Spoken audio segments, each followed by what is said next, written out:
Mais moi, Seigneur Jésus, qui vous ai tant offensé, je vous dirai plutôt avec saint Bernard, vos plaies sont mes seuls mérites, el amioratori, esercizi spirituali espasti secondo il metodo del Paolo Segneri Junior, Venise 1739, 62, vulneratua, merite mea, dies Bernard, vos plaies, ô mon Jésus, sont mes mérites, et toute mon espérance. De grâce, ô mon Dieu, si maintenant je possède votre amitié, comme j'en ai la confiance, faites-moi mourir sans délai, afin que sans délai j'aille vous voir et vous aimer face à face, dans la certitude de ne pouvoir plus vous perdre.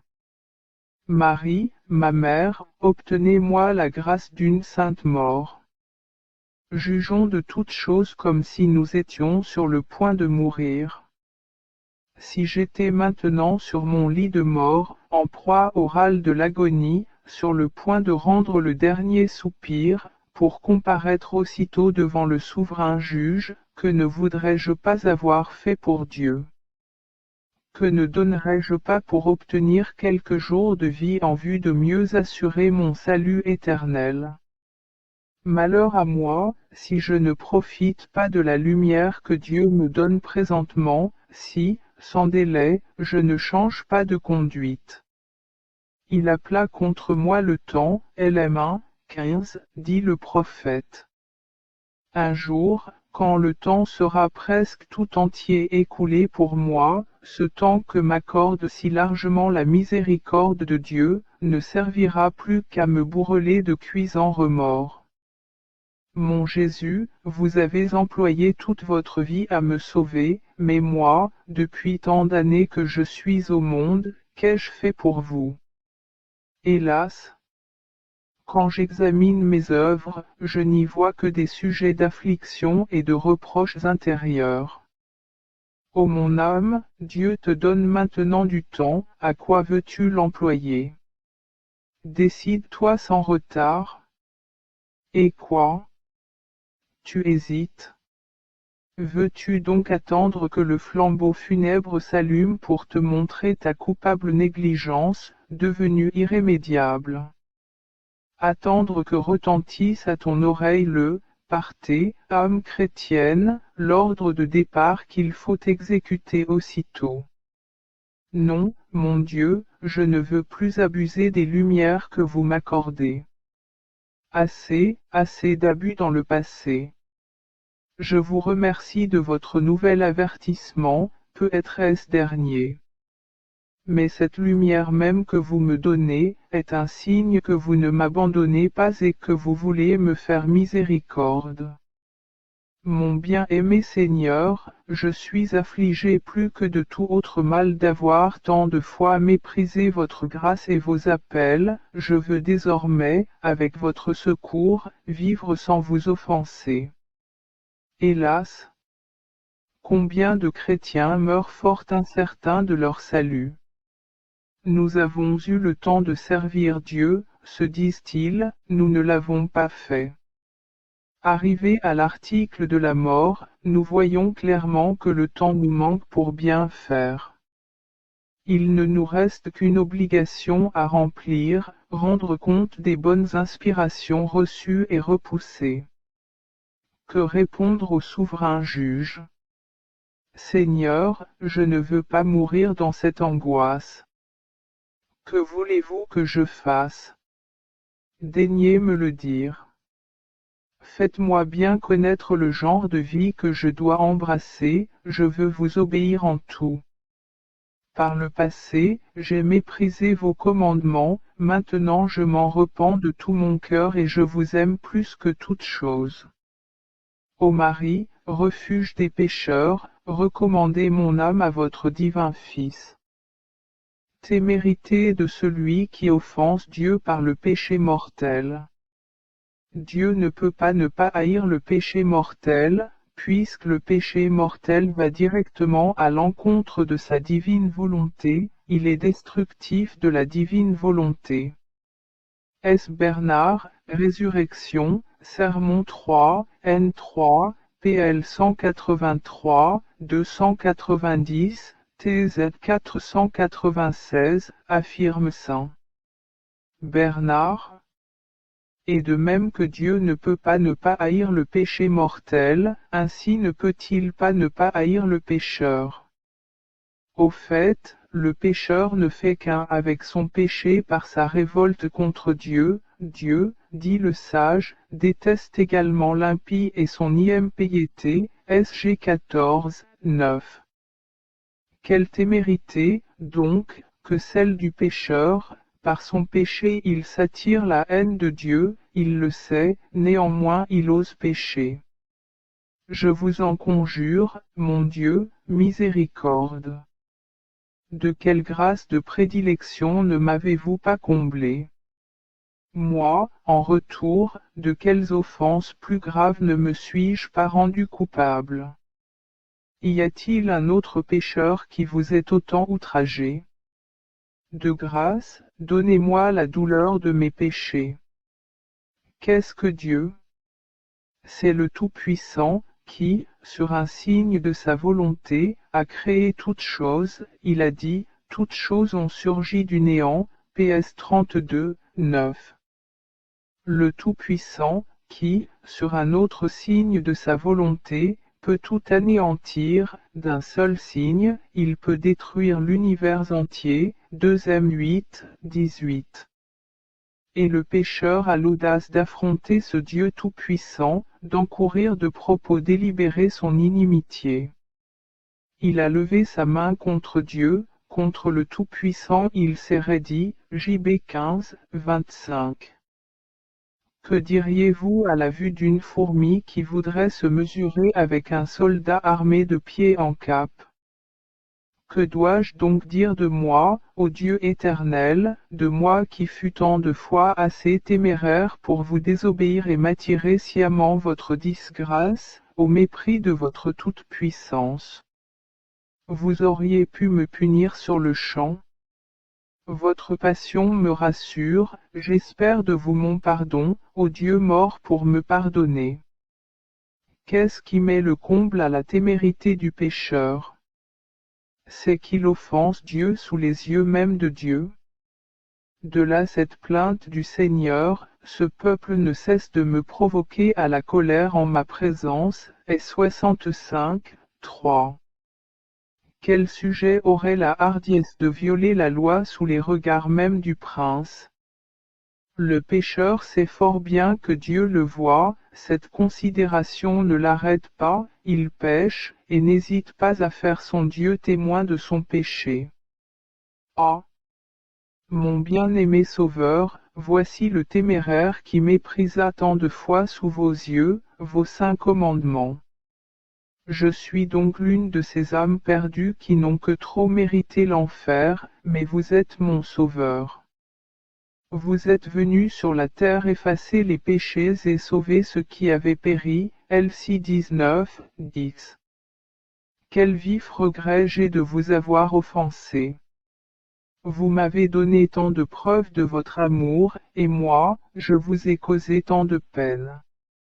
Mon Jésus, mettez fin à mes péchés, remplissez-moi de votre amour. Je vous aime, aimable infini, je tremble à la seule pensée que je puis encore perdre votre amour. Mon amour, ne le permettez pas, faites-moi plutôt mourir. Ô Marie, vous obtenez de Dieu tout ce que vous demandez, obtenez-moi la sainte persévérance. Parabole de l'enfant prodigue. L'évangéliste saint Luc rapporte la parabole de l'enfant prodigue. Un homme avait 2 fils. Le plus jeune, fatigué d'être sous la dépendance de son père, alla le trouver un jour. Donne-moi, lui dit-il sans rougir de son ingratitude, donne-moi la part d'héritage qui me revient. LC 15, novembre 2032. Il voulait vivre désormais à sa guise. Ayant obtenu cette part, il tourna le dos à son père et s'éloigna pour mener une vie licencieuse dans un pays étranger. Ce fils prodigue est la figure du pécheur, de tous les pécheurs, ils ont reçu de Dieu le bienfait de la liberté, mais, au lieu d'en user pour servir Dieu spontanément, sans contrainte, de leur propre choix, ils en abusent en commettant le péché, en y persévérant. C'est ainsi qu'ils abandonnent leur Père et vivent désormais loin de lui. Hélas! Mon Seigneur et mon Père, c'est bien là le portrait et l'image de ma triste conduite. Que de fois ne vous ai-je pas quitté pour suivre mes caprices? Que d'années passées loin de vous, pendant lesquelles j'étais privé de votre grâce.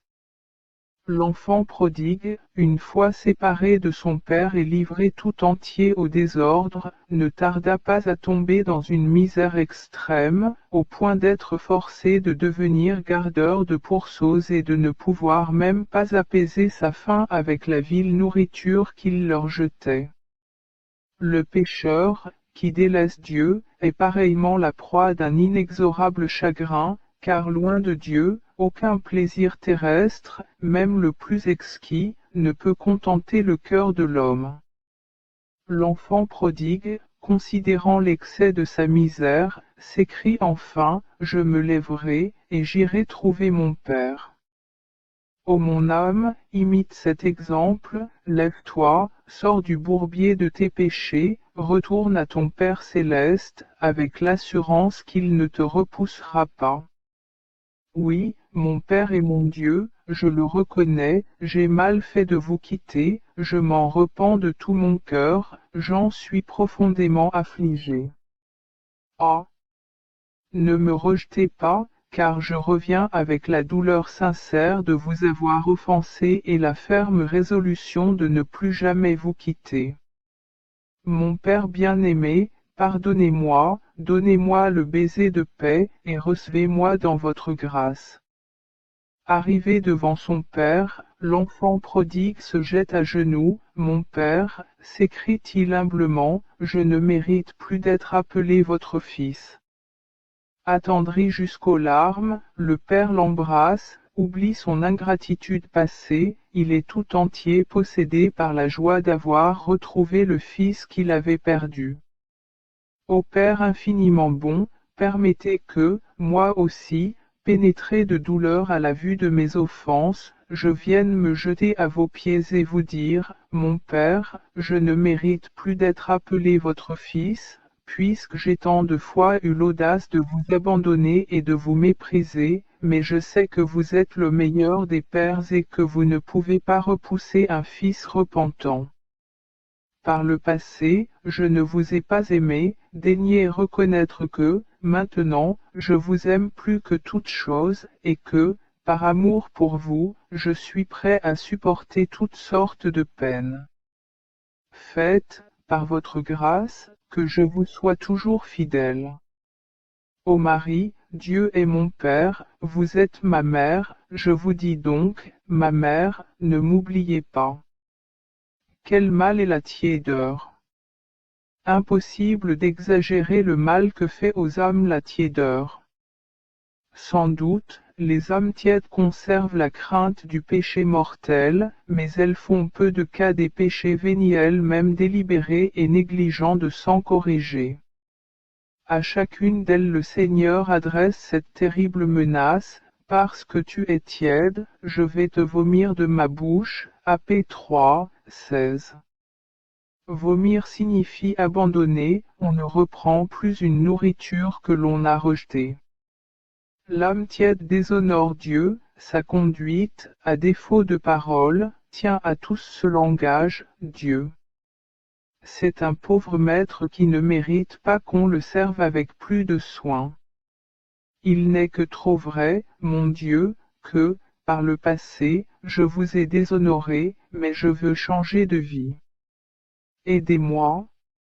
Sainte Thérèse n'a jamais commis aucun péché mortel. La bulle de sa canonisation en fait foi. Cependant, Dieu lui fit voir quelle place elle occuperait en enfer, si elle persévérait dans sa tiédeur. Bullarium Romanum, 14, Roma 1756, 18. Comment expliquer cet aboutissement à l'enfer, puisque seul le péché mortel conduit en enfer? Le Saint-Esprit fournit la réponse, celui qui néglige les petites choses, tombera peu à peu dans la ruine. 6-19, 1. Quand on ne tient pas compte des péchés véniels, commis les yeux ouverts, on se laissera facilement aller aux fautes mortelles. De fait, l'habitude une fois contractée de déplaire à Dieu délibérément en choses légères, on n'a plus grande horreur de le contrister parfois en choses graves. De plus, Dieu voyant l'âme s'éloigner de lui volontairement, lui retire les grâces spéciales sans lesquelles nous sommes facilement vaincus par les tentations plus violentes. Ah! Seigneur, ne m'abandonnez pas à ce malheur, faites-moi plutôt mourir, ayez pitié de moi. Celui qui sème peu, moissonnera peu. 2 Compagnie 9, 6. N'est-ce pas justice que Dieu donne ses grâces d'une main en quelque sorte avare à qui le sert et l'aime le moins possible? Maudit soit celui qui fait mollement l'œuvre du Seigneur. Jr 48, 10, s'écrie le prophète. C'est donc un grand mal de servir Dieu négligemment, un mal qui provoque la malédiction divine. Le pécheur qui reconnaît l'énormité de ses fautes, a le mérite au moins de convenir de sa malice. Le tiède, lui, s'estime meilleur que ceux dont il évite les graves désordres, il vit ainsi dans la fange de ses défauts et n'a pas même la pensée de s'humilier. Ah! Mon Dieu, vous étiez prêt à m'accorder une multitude de grâces, ma tiédeur, hélas, en a arrêté le cours. Aidez-moi, Seigneur, je veux me corriger. Il n'est pas juste que je sois avare avec vous, qui m'avez aimé au point de donner votre vie pour moi. Ô Marie, ma mère, secourez-moi, je me confie en vous. Dieu se donne tout entier à qui se donne à lui tout entier. J'aime ceux qui m'aiment. Pr 8, 17. Le Seigneur aime tous ceux dont il est aimé, lui-même nous en donne l'assurance.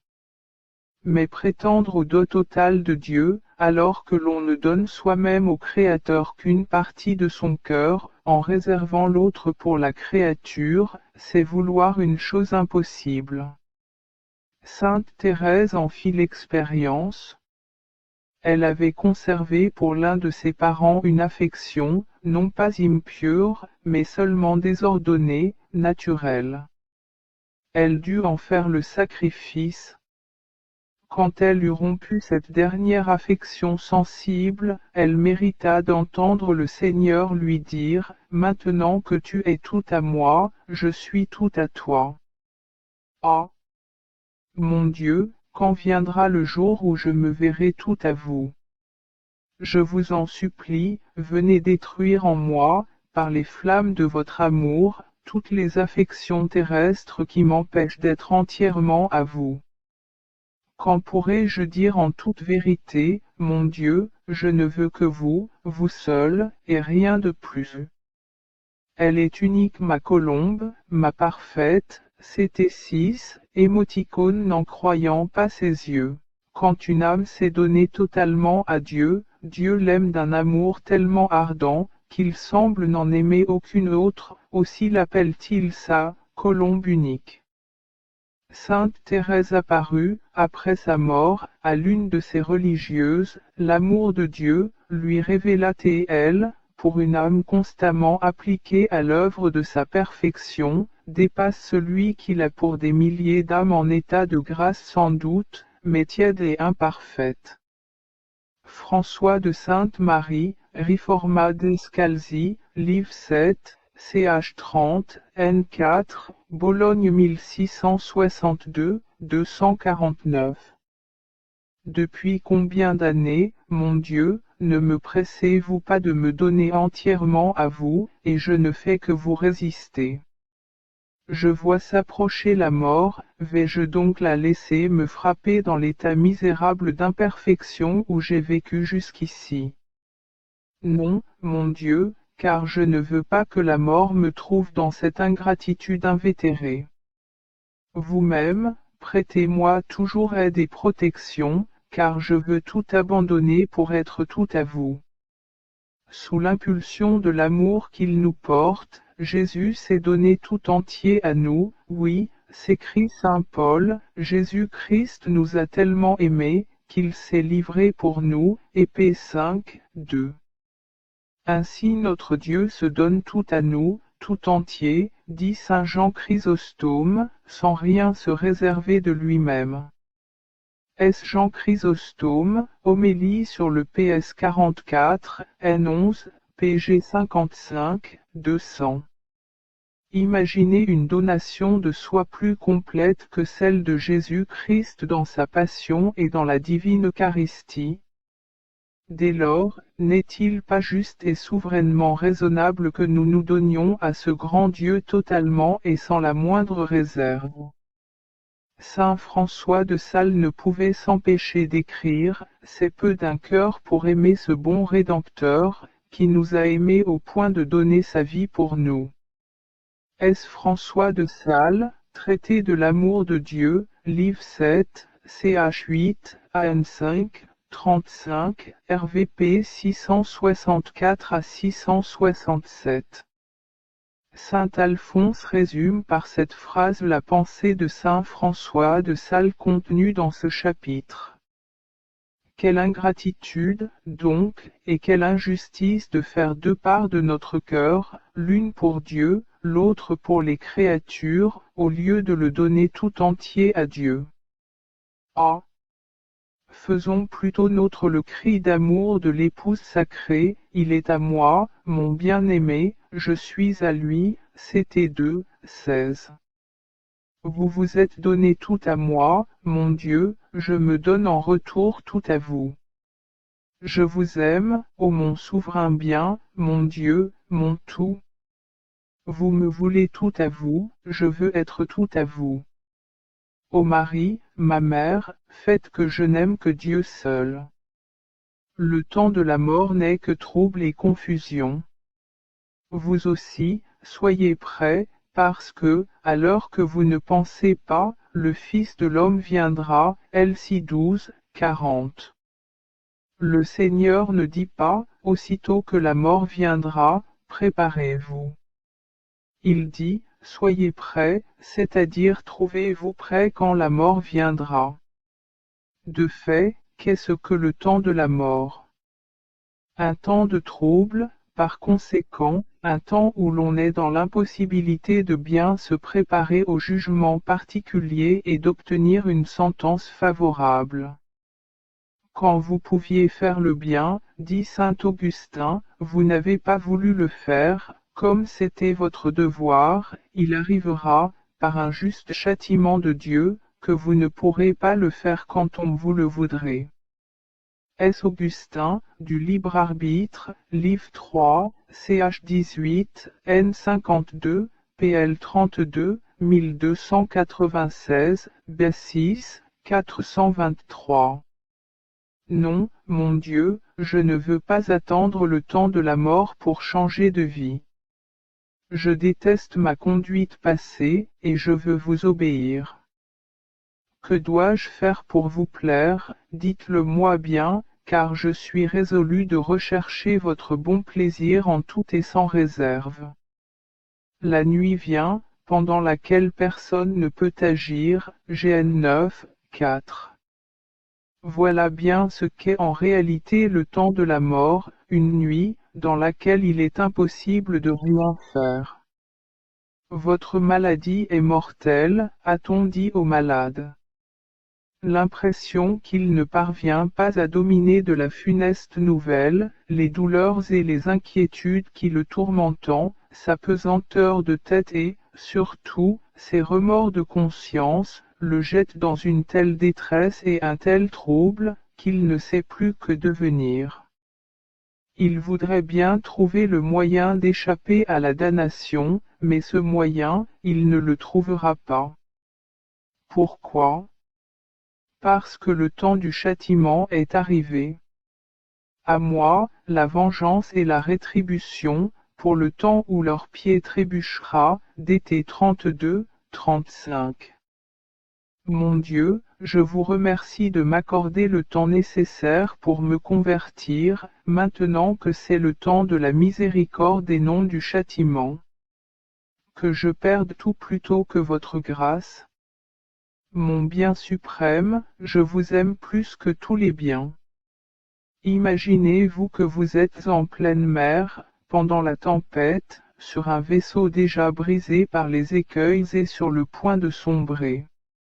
Vous avez beau réfléchir, aucun moyen d'échapper à la mort. Le désespoir ne s'empartait-il pas de vous? Telle est la situation du pécheur que la mort trouve dans un mauvais état de conscience. Testament, parents, dernier sacrements, restitution à faire, appel de Dieu méprisé, quelle tempête tout cela déchaîne dans l'âme du pauvre mourant. Allez donc débrouiller pareille conscience. Ah! Mon Dieu, qu'il ne soit pas inutile pour moi, le sang que vous avez versé. Vous avez promis de pardonner à qui se repente. Je suis profondément affligé de toutes mes offenses.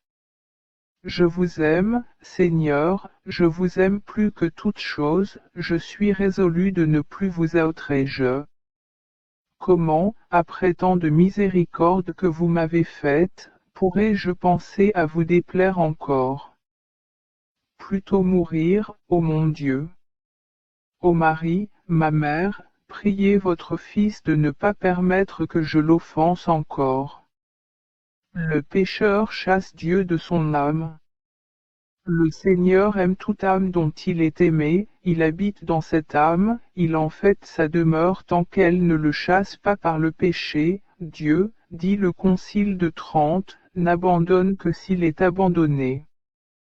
Dans un Metzer, Enchiridion Symbolorum, Fribourg 1976, N 1537, G. Dumège, La foi catholique, 2 éditions, Paris 1961, N 570.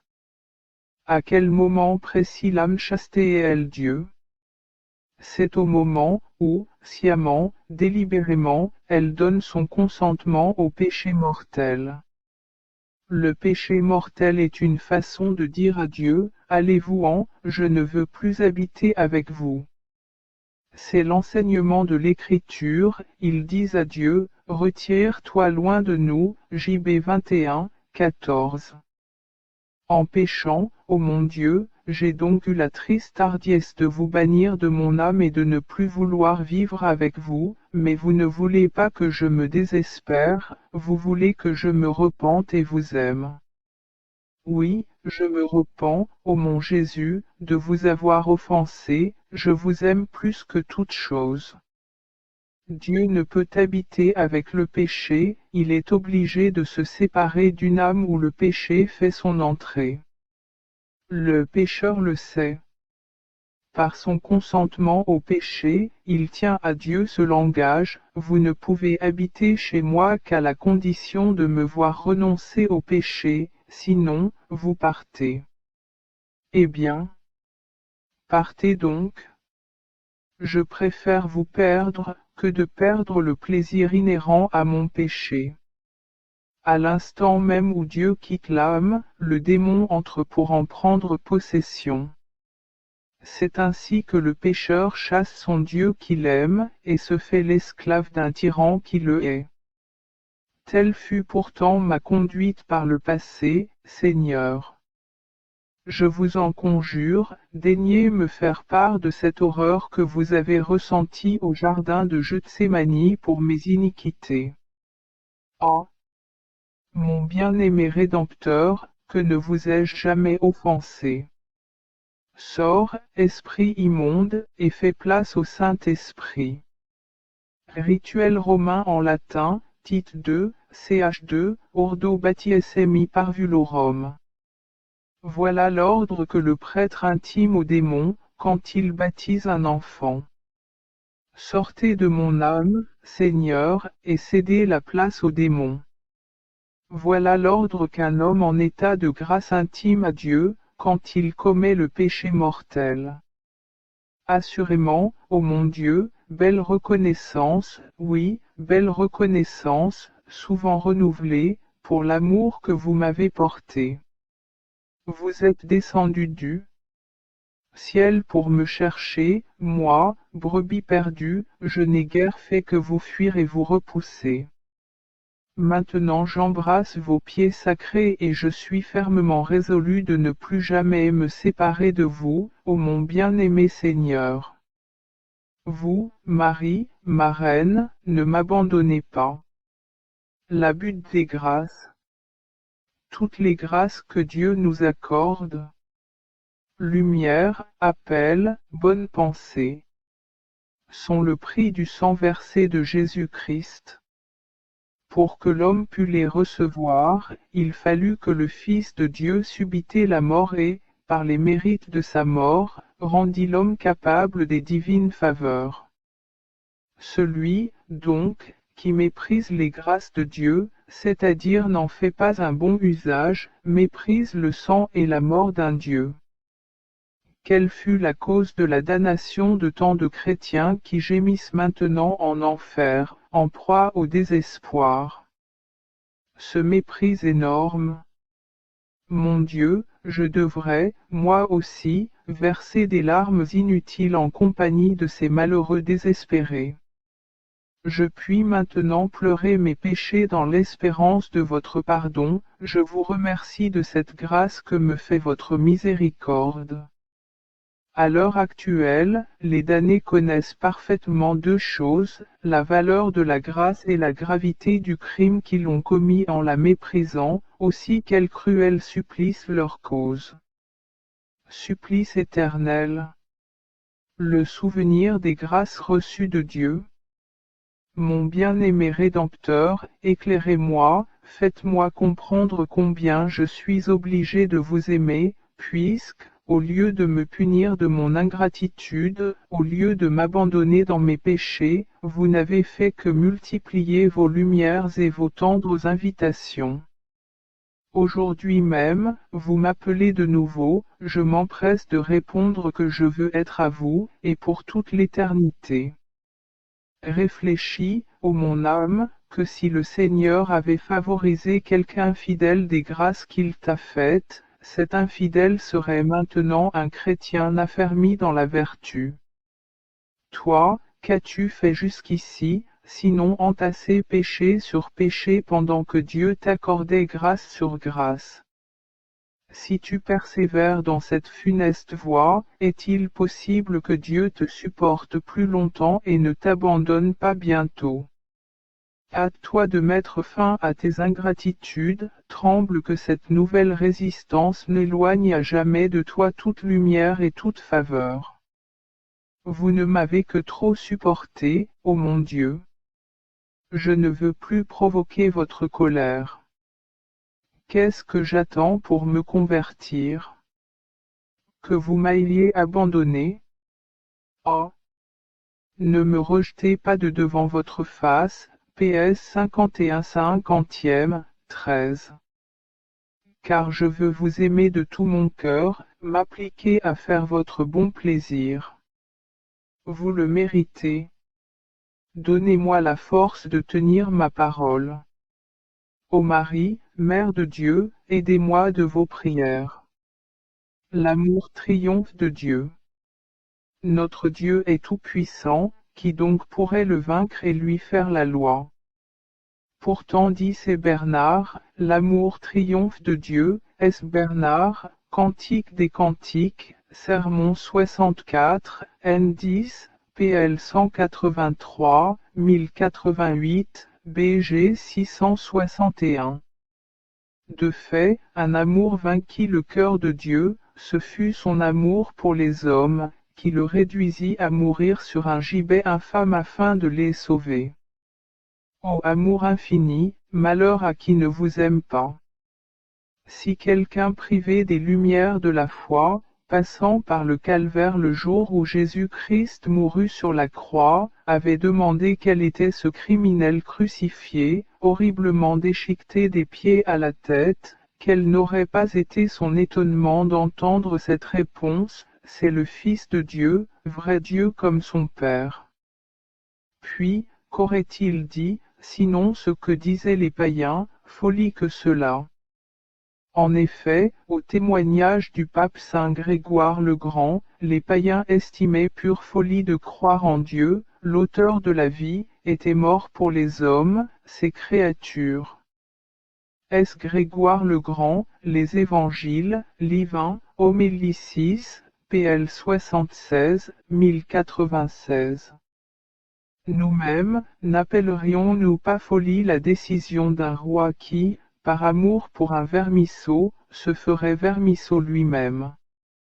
À combien plus forte raison devons-nous, semble-t-il, appeler folie le choix d'un Dieu qui, par amour pour les hommes, se fait homme lui-même, et meurt sur une croix.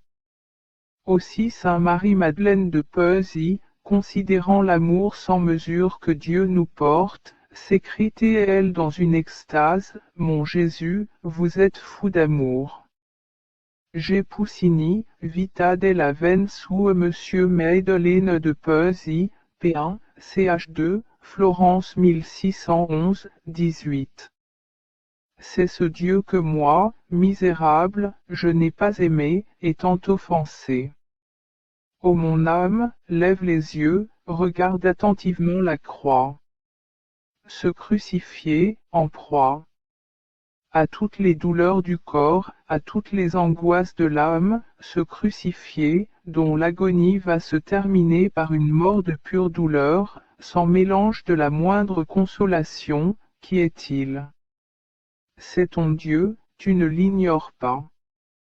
S'il est ton Dieu, comme tu le crois fermement, demande-toi quelle force inconnue a pu le réduire à ce lamentable état. Qui donc a pu faire cela?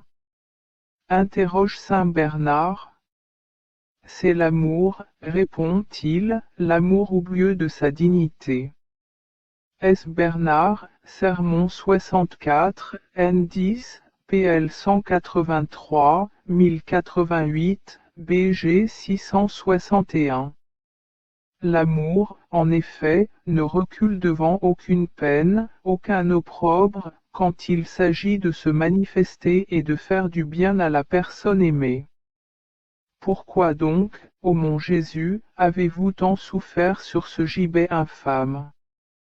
Parce que vous m'avez aimé sans mesure, si vous m'aviez moins aimé, vous auriez moins souffert. Je vous aime, ô mon Rédempteur, je vous aime de tout mon cœur. Vous, mon Dieu, ne m'avez refusé ni votre sang ni votre vie, comment pourrais-je vous refuser une seule fibre de mon cœur? Je vous aime, ô Jésus, mon amour, mon tout. Ô Sainte Vierge Marie, embrassez-moi d'amour pour Jésus. Sentence des réprouvés au jugement général. Considère, ô mon âme, quel supplice et quelle confusion doivent subir les réprouvés au dernier jour du monde. Ils sont témoins d'un double spectacle, d'un côté, les élus resplendissants de gloire attendant, au comble de la joie, que Jésus-Christ leur adresse l'invitation de le suivre en paradis, « Venez, les bénis de mon Père ». Mont 25, 34. Quel supplice pour les réprouvés, de l'autre, ils se voient eux-mêmes entourés de démons traînés de force devant le juge suprême pour entendre leur sentence de condamnation, retirez-vous loin de moi. Mont 25, 41, leur dira Jésus-Christ devant l'univers entier. Quelle confusion écrasante pour eux. Ah! Mon Rédempteur, qu'elle ne soit pas perdue pour moi, la mort cruelle que vous avez endurée pour mon salut avec tant d'amour. Retirez-vous de moi, maudit, allez au feu éternel. Mont 25, 41. Voilà leur sentence, voilà leur sort à jamais misérable, vivre éternellement plongés dans le feu, éternellement maudits et séparés de Dieu. Les chrétiens croient-ils à l'existence de l'enfer? Mais alors, comment se fait-il qu'un si grand nombre d'entre eux aillent volontairement au-devant d'une condamnation aussi redoutable? Ah! Seigneur, au dernier jour, ne serai-je pas moi-même l'un de ces condamnés? Par les mérites de votre sang, j'espère que non, mais qui m'en donne la certitude. Seigneur, éclairez-moi, faites-moi connaître ce que je dois faire pour éviter cet affreux malheur, hélas, par trop mérité jusqu'ici. Seigneur, miséricorde. Au milieu de la vallée du jugement, s'ouvrira soudain un grand abîme. Démons et réprouvés y tomberont tous ensemble, et tous ensemble entendront se fermer sur eux ces portes qui resteront fermées éternellement. Ô péché maudit, quelle triste fin tu prépares à tant d'âmes infortunées. Ô malheureux pécheurs, cette fin lamentable sera votre partage pendant toute l'éternité. Mon Dieu, quel sera mon sort? Une chose m'épouvante plus que le feu même de l'enfer, c'est l'intolérable pensée d'être à jamais éloigné, séparé de vous, mon unique bien. Mon bien-aimé Rédempteur, que de fois je vous ai méprisé. Mais maintenant je vous aime plus que tout au monde, je vous aime de tout mon cœur, je sais que le supplice de l'éternel bannissement loin de vous, n'est pas pour ceux qui vous aiment, car ceux qui vous aiment ne peuvent être à jamais séparés de vous. Donnez-moi donc votre amour, faites que je vous aime toujours. Liez-moi, enchaînez-moi, ajoutez chaîne sur chaîne, afin que je sois dans l'impossibilité de me séparer de vous. Puis, faites de moi ce qu'il vous plaît. Ô Marie, avocate des malheureux, ne cessez pas de me protéger. Sentence des élus. Venez, les bénis de mon Père, mon 25, 34.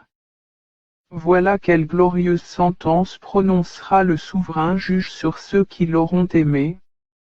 Aussi le grand jour du jugement général sera-t-il pour eux un jour de triomphe.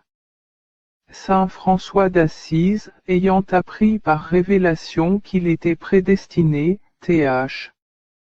de Celeno, Vita Prima, DV 213, Fioretti, DV 1112, faillit en mourir de joie à l'instant même. Quelle sera donc l'allégresse des élus, lorsqu'ils entendront Jésus-Christ les appeler, enfants bénis, venez enfants bénis de mon Père, venez posséder l'héritage de votre divin Père, le bienheureux royaume du paradis.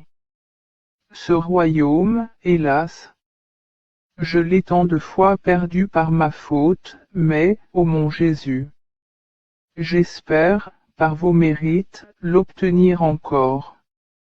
Mon bien-aimé Rédempteur, je vous aime et j'espère. La sentence les a tous proclamés rois. Ils se voient d'avance assis chacun sur un trône, ne formant tous ensemble qu'un cœur et qu'une âme, pour jouir éternellement de Dieu sans crainte de le perdre. Oh! Quelle chaleureuse félicitation mutuelle! Quel bonheur, quelle gloire, de faire leur entrée dans le ciel, la tête sainte de la couronne royale, en chantant tous ensemble dans les transports de la joie la plus vive les louanges de Dieu. Heureuses, heureuses, les âmes prédestinées à cet éclatant triomphe. Ô Dieu de mon âme, que les liens du saint amour m'unissent étroitement à vous, afin qu'en ce dernier jour, j'aie, moi aussi, le bonheur de monter dans votre royaume pour vous louer à jamais.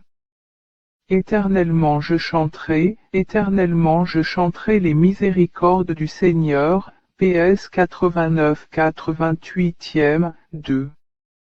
Ranimons notre foi. Il est certain que nous nous retrouverons un jour dans la vallée du jugement, il est certain que l'une des deux sentences sera la nôtre, ou la sentence de vie éternelle, ou la sentence de mort éternelle. Avons-nous, en ce moment, l'espoir fondé d'obtenir la sentence favorable? Non.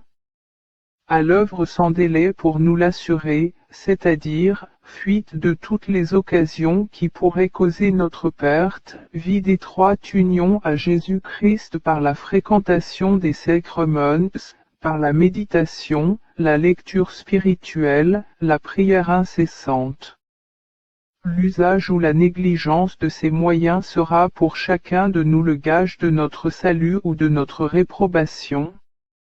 Ô Jésus, mon bien-aimé Sauveur et mon juge, les mérites de votre sang me font espérer que vous me bénirez au jugement général, bénissez-moi donc dès maintenant en me pardonnant toutes mes offenses. Dites-moi ce que vous avez dit à Madeleine, tes péchés te sont remis, L6 7, 48. De tout mon cœur, je me repens de vous avoir offensé, pardonnez-moi. Daignez ajouter à la grâce du pardon celle de vous aimer toujours. Je vous aime, ô mon souverain bien, je vous aime plus que moi-même, mon trésor, mon amour, mon tout. Vous êtes le Dieu de mon cœur, et mon partage, pour toujours, PS 73 72e, 26. Mon Dieu, vous seul et rien de plus. Ô Marie, vous pouvez et vous voulez me sauver, je me confie en vous. Les pécheurs déshonorent Dieu par leurs péchés. Par la violation de la loi, tu déshonores Dieu, RM 2, 23. Veux-tu savoir, pécheur, ce que tu fais quand tu péchises? L'apôtre te répond, tu déshonores Dieu. Au fait, c'est déshonorer Dieu que de lui manquer de respect en face et de déclarer par sa conduite qu'il n'y a pas grand mal à lui désobéir, à faire peu de cas de sa loi. Voyez, à vos pieds, ô mon Dieu, l'ingrat que vous avez tant aimé, comblé de tant de bienfaits, et qui, tant de fois, en retour, vous a déshonoré par la transgression de vos divins préceptes. Je mérite 1000 enfers, mais rappelez-vous que vous êtes mort pour ne pas m'envoyer en enfer. Le pécheur déshonore Dieu, parce qu'il préfère à la divine grâce cette misérable satisfaction, ce vil intérêt, ce caprice, pour lesquels il offense Dieu. En effet, par le consentement au péché, il estime préférable à l'amitié de Dieu cette satisfaction, cet intérêt, ce caprice, il les estime donc supérieurs à Dieu. Quelle honte, quel déshonneur, infligé par le pécheur au souverain bien. Mon Dieu, vous êtes un bien infini. Comment, moi, pauvre ver de terre, ai-je pu vous juger inférieur à l'une de mes basses satisfactions, à l'un de mes caprices? Si je ne savais que vous avez promis de pardonner à qui se repent, je n'oserais vous demander pardon. Ô bonté infinie, je me repens de vous avoir offensé. Au plaid de Jésus, donnez-moi confiance. Notre dernière fin, c'est Dieu. Il nous a créés pour lui-même, afin que nous l'aimions et le servions en cette vie, et qu'ensuite nous jouissions de lui dans l'éternité. Or, que faisons-nous, quand nous préférons notre propre satisfaction à la grâce de Dieu? Nous faisons de notre propre satisfaction notre fin dernière, en d'autres termes, nous en faisons notre Dieu. Quel déshonneur pour Dieu! Dieu, le bien infini, se voit échangé contre un misérable et vil objet. Mon bien-aimé Rédempteur, je vous ai offensé, mais vous ne voulez pas que je désespère de votre miséricorde, malgré toutes mes ingratitudes, vous ne cessez pas de m'aimer ni de vouloir mon salut. Je reconnais toute la malice de mes outrages, j'en suis souverainement désolé. plutôt mourir que vous causer encore le moindre déplaisir. Telle est ma résolution, mais je redoute ma faiblesse. Donnez-moi la force de vous être fidèle jusqu'à la mort, je l'espère de votre bonté. Mon Jésus, vous êtes mon amour et mon espérance. Ô Marie, ce sont vos prières qui doivent me sauver. Joie de Jésus retrouvant la brebis perdue. 1. On lit, dans l'évangéliste Saint Luc, un berger possédait 100 brebis, il en perdit une. Aussitôt, laissant les 99 dans le désert, il court à la recherche de l'autre. Il la trouve, l'embrasse avec joie, puis, il la met sur ses épaules. De retour chez lui, venez, dit-il à ses amis, réjouissez-vous avec moi, car j'ai retrouvé ma brebis perdue, L6 15, 4-6. Ce berger plein d'amour, c'est Jésus-Christ. Ô mon divin pasteur, la brebis perdue, c'est moi, vous m'avez tant cherché qu'enfin vous m'avez retrouvé, je l'espère fermement. Vous m'avez retrouvé, et je vous ai retrouvé. Pourrais-je jamais avoir le cœur de vous quitter encore, ô mon bien-aimé Seigneur? Ce malheur demeure possible. Je vous en supplie, ô mon amour, ne permettez pas que je vous abandonne et vous perde de nouveau. 2. Mais pourquoi, ô mon Jésus, invitez-vous vos amis à se réjouir avec vous du recouvrement de la brebis perdue? Vous deviez plutôt les inviter à se réjouir avec elle, à la félicité d'avoir retrouvé son Dieu, son souverain bien. Vous portez à mon âme un amour tellement grand. C'est ce que vous voulez m'enseigner? Un amour tellement profond, que vous faites votre bonheur de l'avoir retrouvé. Ah!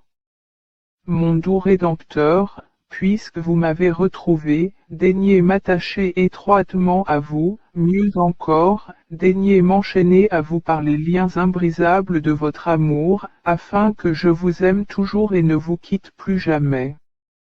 Je vous aime, ô bonté infinie, j'espère vous aimer éternellement et vous être éternellement fidèle.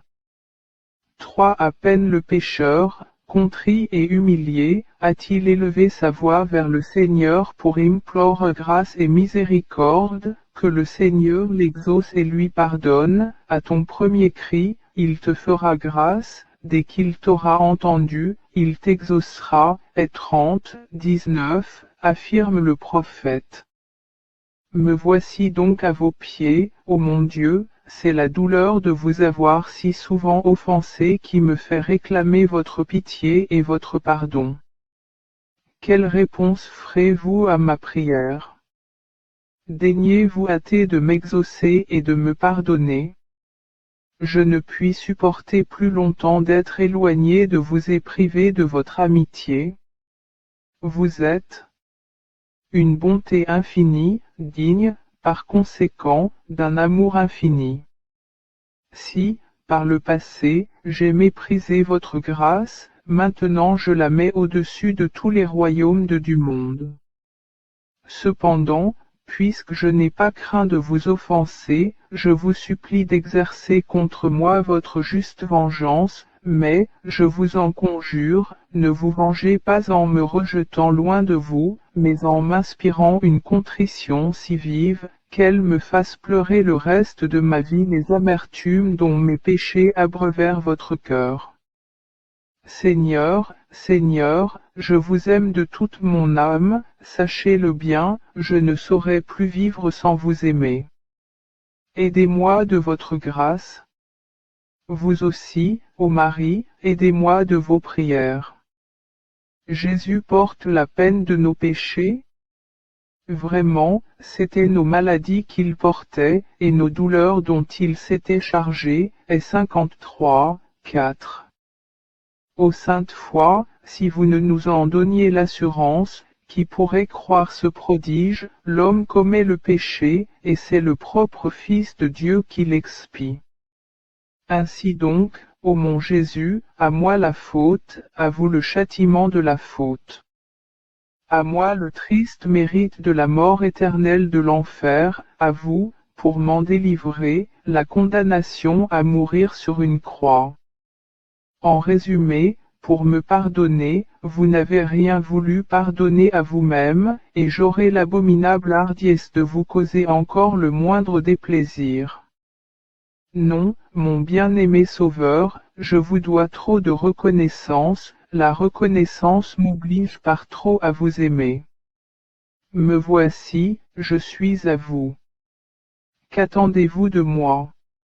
Daignez me le dire, car je veux accomplir en tout votre volonté.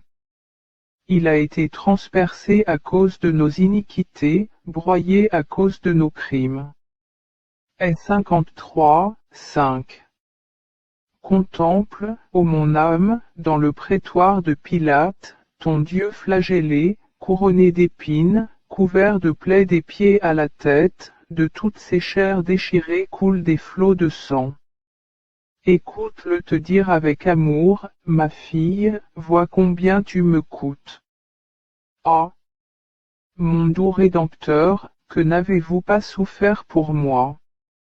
En retour de tant d'amour, comment ai-je pu vous faire tant de peine?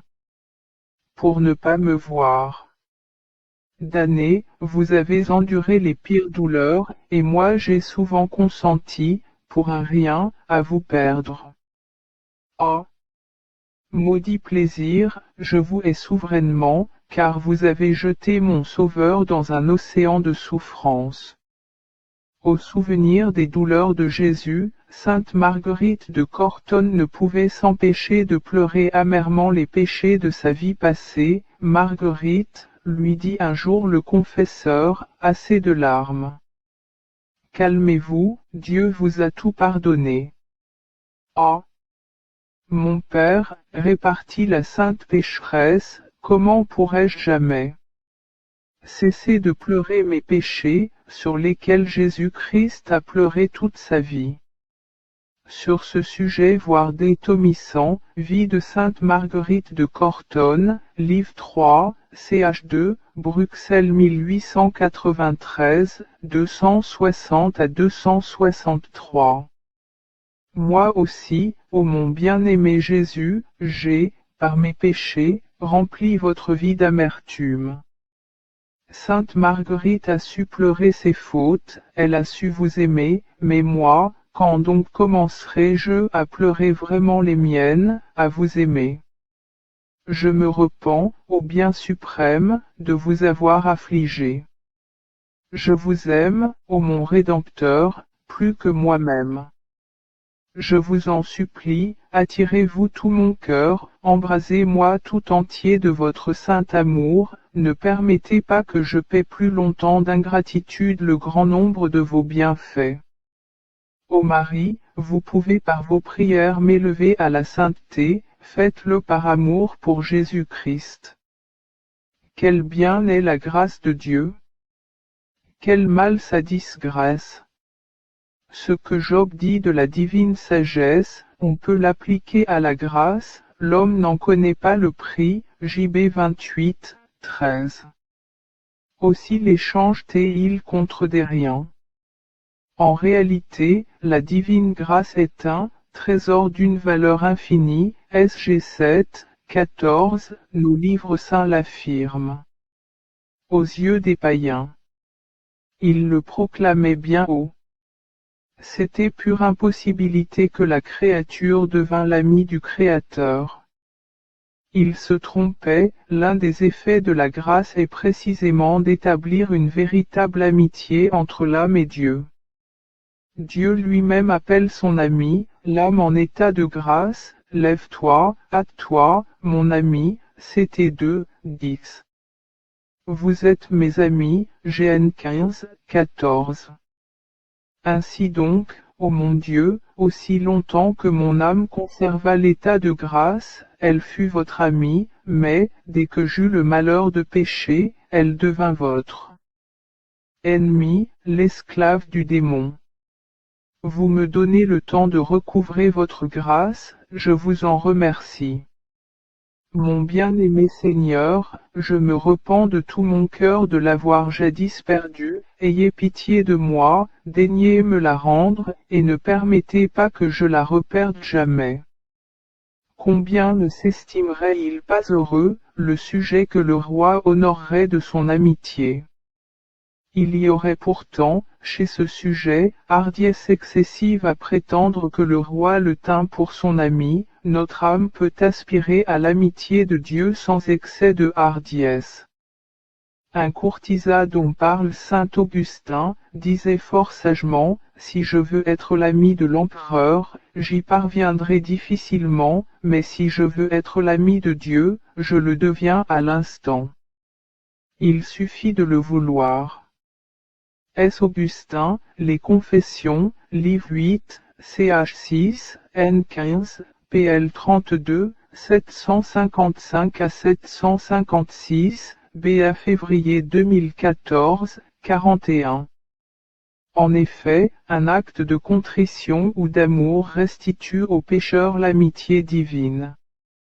Aucune langue ne peut, disait habituellement saint Pierre d'Alcantara, exprimer la grandeur de l'amour que Jésus porte à toute âme en état de grâce.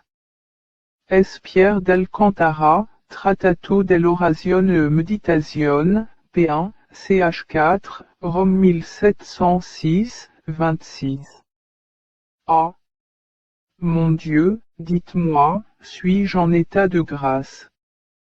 Il fut un temps où je l'avais perdu, je le sais, mais je ne sais pas si je l'ai recouvré.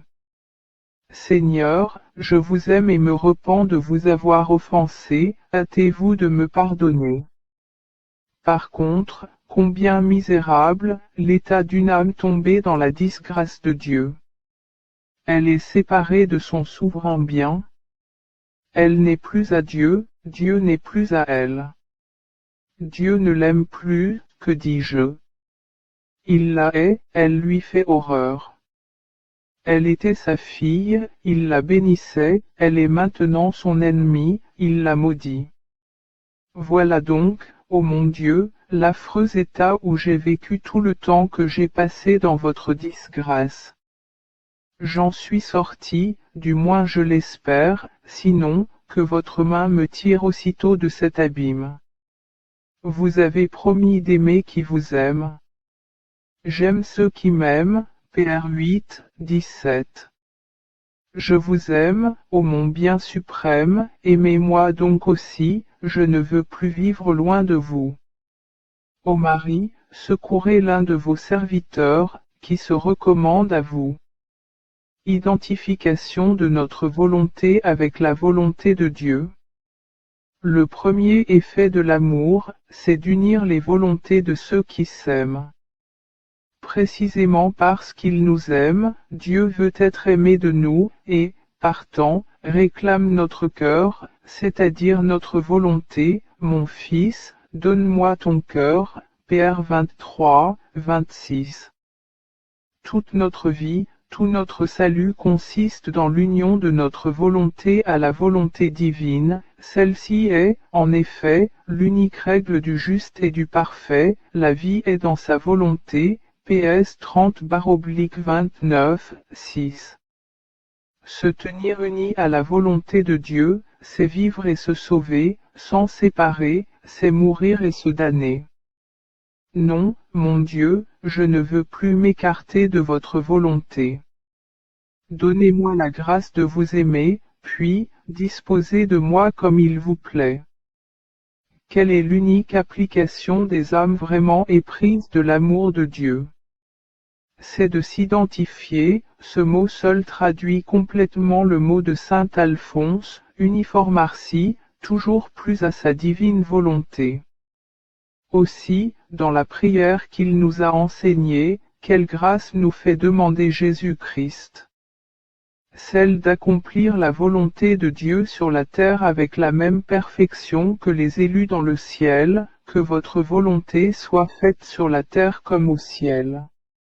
Sainte Thérèse offrait sa volonté à la majesté divine, au moins 50 fois par jour. Sainte Thérèse d'Avila, avis, N 30, ma 1051, à l'exemple de David qui s'écrie « Mon cœur est prêt, ô mon Dieu, mon cœur est prêt ». PS 57-56e, émoticône n'en croyant pas ses yeux.